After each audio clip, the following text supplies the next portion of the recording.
So when I left off, I was emphasizing some of the most negative consequences of cannabis, of course, are legal. Let's draw some important distinctions among different kinds of policies. Think a little bit about how we ended up where we are, though we'll talk about this on the last day too. What does it mean to say we live in an era of marijuana prohibition? Well, what was alcohol prohibition like?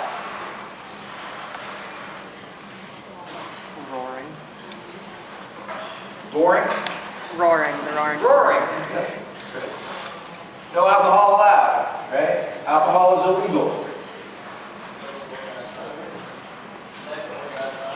Led to organized crime. We had a flourishing underground market. Even my grandma made bathtub gin and sold it, right? There was a way to make money on prohibition, right?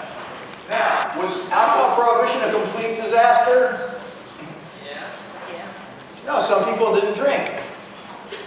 Right? But it was mostly people who weren't problem drinkers anyway. And the negative consequences were pretty salient. Moves to harder liquor rather than beer. A lot of poor control of the underground market. So we had no idea what you were getting when you went to buy alcohol. Did you watch that Ken Burns documentary on prohibition? The Ken Burns, it's 5 episodes or something, right? It's pretty intense. I loved every second of it.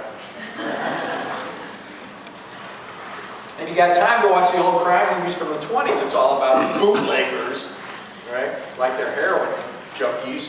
Right? It's pretty funny. But kind of let you know how tough the time was, right? And that Ken Burns documentary is superb. If you have any interest in that era, or in how an untaxed, unregulated underground market could go awry, it's a great way to look at it. Okay? Well, what does it mean to say that a substance is decriminalized?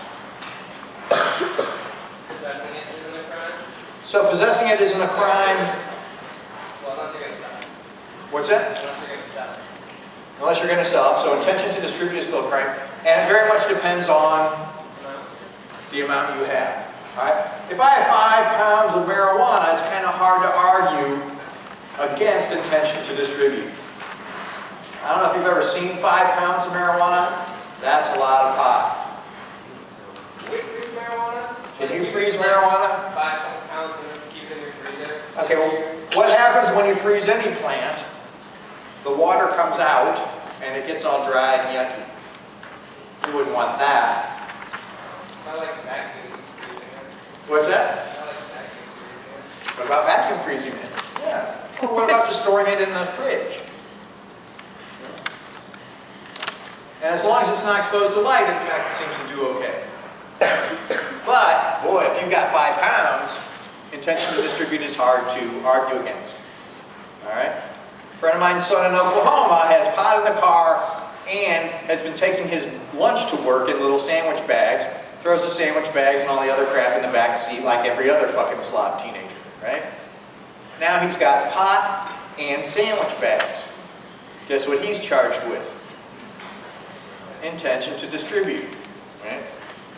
You think, oh, hey, I got my nice laughing grass over here, I got the chronic, I got that nice pineapple train wreck, yada yada, and then that munchie weed for those special times. And they're all in separate bags. You can't explain that to the police. Dude, I don't want my munchie weed mixed in with the chronic. To them, that's intention to distribute. You got separate bags of pot. Follow? Right? So if you do have an ounce, leaving it all in one bag is better than breaking it up into 8s. Why would you break it up into 8s? So I don't smoke too much, or so you can sell it. Right? This is how it works. Okay.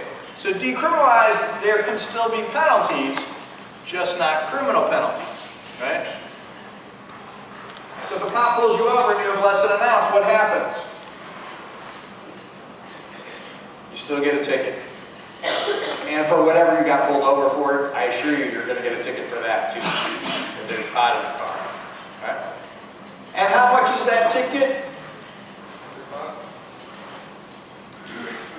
$100 allegedly. The problem is there are all these little legal fees and all this other bullshit you have to deal with. And if you don't pay it on time, there's other things. Right? So decriminalized doesn't mean pot is legal. It just means there are no criminal penalties. Right? And very much amount dependent. And different states are very different. You would never guess it, but Ohio right now is one of the places with the highest amount decriminalized. There was a time in Alaska when you could have 4 ounces, a quarter pound, for personal use. Those days are gone. All right? What decriminalized means is one thing. How about states with medical marijuana? How does that work? You can only have so much and you have to have a prescription. You can only have so much, and Destiny said you have to have a prescription. Okay? And in fact, you can't have a prescription, right, because your doctor will lose his or her license. So instead they have a recommendation. The doctor says, if I could prescribe marijuana, I would, but I can't, so I would recommend it for such and such ailment. All right? What was the first state to have medical marijuana on the books? California. All right? 1996, Prop 215 passed. And there weren't a lot of guidelines. The folks who had written the law thought this is going to help folks with AIDS and cancer and things like that. What happened? When I left in 2005, there were basically dispensaries that had a doctor's office right next door. You could walk in, they were already printing out your recommendation and getting ready to charge your credit card $300. And you say, I have a sore, and they said, yeah. And out the door you went to their dispensary. Okay? So the medical controls got a little, shall we say, unorthodox. Right? And one of the big documentaries there, like asking this guy, why do you have medical marijuana? He's like, my finger really hurts. Okay? That was not the intention. That was not the big idea. Okay? Where also did things go awry? 7-year-old kids with ADHD getting treated with marijuana. Okay? I'm not saying it wouldn't work, I'm just saying, ugh, that feels funny. Okay? The big idea was going to be for cancer, chemotherapy, and AIDS, and now suddenly little kids are getting pot. Subsequent states have set things up a little better. But that's what medical marijuana tends to mean in individual states. Okay? So you have prohibition and decriminalization. 2 states now have gone the extra mile and repealed cannabis prohibition from their state laws. Which 2 are those? Colorado and Washington. And tourism has increased in both states. You'll be stunned to know. April was a real big month for tourism in Colorado. That 420 weekend seemed to bring a lot of cash to the state. How does this work? We have no idea yet. Clearly, how does the state tax it? How do you, as someone who provides marijuana, pay your taxes? And how do you write that on your federal taxes? I made $60,000 last year selling pot. And here are my taxes on it. Maximilian, sorry. Didn't Washington just agree to tax 25%? Yeah. So the state committee met and said we're going to tax pot at 25%. Okay. I got a feeling the underground market is going to undercut that. Call me crazy. All right. What are state taxes on tobacco here in New York? Does anybody know? A lot, right? And if you get caught, say, driving in from New Jersey with 10,000 cases of cigarettes in your trunk, because you want to sidestep those taxes, they don't take too kindly to that. Right? if folks in Washington State start bartering cannabis and not paying the tax, that's going to run into trouble too.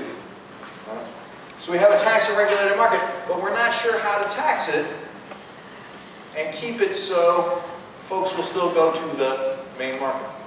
What are the advantages of a tax and regulated market? Quality? Destiny points out quality. All right? In theory, a tax and regulated market, I could go to a shop and it would say, this strain is 10% THC and 1% cannabidiol. That'd be nice to know. Right? The potential is even there for trademark, although I don't think it's going to fly, right? But it might say, this strain is called puppy's breath. I got a feeling puppy's breath may not be right. Romulan lemon sour diesel monkey face, right? Something like that. Right? And then I would know when I go to the other dispensary, the lemon sour diesel monkey face there should be the same. Right? That'd be an opportunity. Right? And more importantly, no contaminants. Right? A few years back, somebody got some pot in Germany and it had been laced with metal to make it heavier, I guess. I mean, how heavy you gotta make it? Okay. And then you have all these crazy toxins just like we had in the alcohol market. All right?